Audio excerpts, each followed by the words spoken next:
Hi everyone, good Saturday morning, Eric here, and we've got a lot to talk about on what is shaping up to be a very, very rainy weekend. Today's rain, not all that impactful, but later tonight, and especially into Sunday, the rain will certainly be impactful and a pretty big deal across the region. Let's get right to the details. Again, we don't want to make this video an hour long, but we've got a lot to talk about.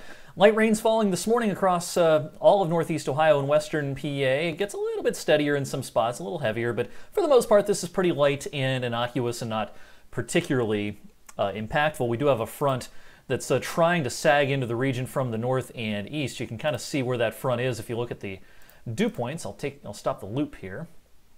And you can see that some drier air is trying to filter in from the north and east. It's certainly a crisp morning up in New York, northern Pennsylvania. Dew points have lowered here, but the front is kind of washing out and stalling across our region, so we're not going to see these really nice dew points with really dry air that they're seeing up towards Montreal, Toronto, Niagara Falls, Buffalo, and Rochester. Nonetheless, though, it is a little more comfortable today. We have dew points in the 50s instead of the 60s. As I expected when I did this video yesterday, the National Weather Service did hoist flood watches and flash flood watches for the entire area. It doesn't matter if you're in a flash flood watch or a flood watch. The impacts for you are going to be about the same. You need to be weather aware this weekend, especially in the afternoon. But bottom line for you here is that we're all in some sort of a flood watch through Monday. This is the day 2 excessive rainfall outlook from the National Weather Service. We're right in the middle of the red here, which means there's a high risk of excessive rainfall during the 24-hour period, starting early Sunday morning and ending early Monday morning. So we're kind of right in the bullseye here. Now, this is just one product I'm going to show you here, showing the estimated rainfall over the next 5 days. And of course, we're mostly concentrating on the next 2.5 days. We're in kind of this, I don't know, I guess kind of a peach color here in most of our area, and that's about roughly 5 inches. This kind of, not sure what this color is, kind of a brownish color that is mostly around and south of Route 30. Let me zoom in a little more here. This suggests that there's a little more potential of more than 5 inches, perhaps closer to 6 or 7 inches worth of rain once you're down towards New Philly, Carrollton, heading over towards Hanoverton, East Liverpool, and perhaps as far north as at least Lisbon, perhaps even up to Salem and Columbiana. We don't want to, get too specific on this because, this is kind of a general forecast, but I think the idea on this product is right, that there's a somewhat higher chance of somewhat higher totals in our southern TV viewing area. But even outside of that area, a whole lot of rain is on the way. Let's walk you through this. So with our simulated radar, this is our high-res product here, our simulated radar model, and it's going to show that this light rain that we have out there this morning is going to be with us for a good chunk of the day today. This is pretty non-impactful. Rainfall amounts are not going to be crazy today. Generally, just kind of unfortunately, even though it's fairly non-impactful today, it is sort of priming the ground a little bit for tomorrow's event.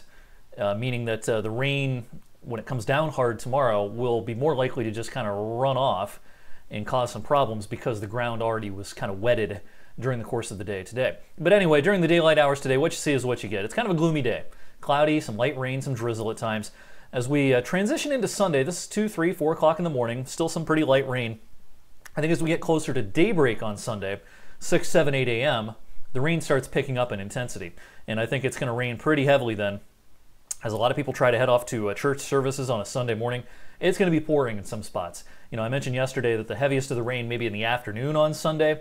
I think that now that the heavy rain is more likely to arrive in the morning hours on Sunday and continue through a good chunk of the afternoon. So from about daybreak on Sunday through mid to late afternoon Sunday, that's when the rain's likely to be the heaviest. I've had a lot of questions about the Browns-Steelers game up in Cleveland tomorrow, and a similar idea up there, especially for tailgaters, and probably during the first half of the game, it's going to be pouring. This is 7, 8, 9 o'clock tomorrow morning. Pouring rain locally and up in Cleveland as well. Now, during the Browns game up there, they're far enough to the north that the rain might taper off to just some drizzle or light rain during the second half of the game. But just plan on a damp and chilly one. And, I mentioned this on social media yesterday. Don't forget, not only is it raining tomorrow, I mean, it is chilly tomorrow as well. I'm going to plot up the temperatures here on our high-res model and show you that not only will the rain be falling at a really, impressive clip at times tomorrow, tomorrow's temperatures probably struggle to get out of the 50s. This is noon, 1 o'clock, 2 o'clock, 60, 61, 62. That's about it. I mean, today's a cool day, but tomorrow is probably even cooler. All right, when we talk about how much rain to expect, this is a big fancy looking graph here. A lot of lines, doesn't really make a lot of sense to a lot of people, but what I can tell you is that this kind of darker line that runs through here, this is the median of this is a kind of a suite of models. We call it an ensemble model product. And we look at all the different solutions baked within that model and then kind of look at the average of all the lines. And that dark line, even though the scale is just off screen here, I can tell you that that dark line is about 4 3/4 inches worth of rain as an average on that run of that model. That's probably a pretty decent average across our area. I do think there'll be some lower and higher amounts. There's been a lot of talk, of course, because last month we had a big flooding episode in the Boardman, Poland area.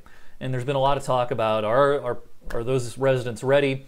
Let's keep in mind that this is not like the flooding situation we had about a month ago, where that was a thunderstorm that lasted a few hours and dumped a localized heavy amount of rain. This is going to be kind of a long duration event, and I think that the risk for most people may be highest for residents near rivers. And you know, if you've lived near a river for a long time, you know it floods sometimes. You know what kind of situations can be bad. The Mahoning River up in Trumbull County in particular, around the Leavittsburg area, is prone to flooding. We had some flooding earlier on this year down in southern Columbiana County, around East Liverpool and Wellsville. And so while we have a general flood risk across the region, this isn't just confined to areas that were really hard hit a few weeks ago. This is a much different situation. This isn't a sudden thunderstorm. This is a long duration event where everyone has some risks, and particularly I think for residents near rivers. This is a graph showing the potential flood stage at the Ohio River at Wellsville. And where you see this kind of orange color here, this is the most likely zone for the river to reach. This is kind of the maximum up here, worst case scenario, but this kind of orange zone is the most likely scenario. And where you see that orange zone kind of peaking, and this would be during the course of Monday, actually. Remember, for river flooding, there's often a lag time between when the heaviest of the rain is and when the river crests. And so Monday may be the day we have to pay closest attention to the flooding situation. And, it has it up to major flooding stage. Major flooding stage is 16 feet. And this product has about a 71% chance of the river reaching major flood stage at Wellsville. Kind of a similar idea for East Liverpool. Again, major flood stage fairly likely, 71% chance. This is Mahoning River at Youngstown. And what you can see here is that the most likely scenario is major flood stage, probably in the lower 20s, if the maximum amount of rain does indeed fall. And this particular product, again, has about a 60% chance of getting above this major flood stage line. So it's about a 60% chance we get above 20 feet for the Mahoning River at Youngstown. This is the Mahoning River at Leavittsburg. And again, the peak is likely going to be late Sunday night into Monday morning. About a 58% chance of major flood stage at Leavittsburg, and about a 65% chance of major flood stage at Warren, Mahoning River at Warren. The major flood stage there is about 12.5 feet. So again, I'm blitzing you with a lot of information here, but pay particular attention to the weather this weekend and even into Monday, even well after the rain ends or tapers off, if you live in a flood-prone area near one of our area rivers. A general flood risk, yes, but I'm particularly concerned about the flooding potential near our rivers. I'll have more updates throughout the day here on social media. Don't forget to join us tonight on 21 News at 6 and 11 for a full breakdown of what to expect. Meteorologist Andrew DePaulo will guide you through your evening forecast both today and tomorrow. All right, have a great Saturday, everyone.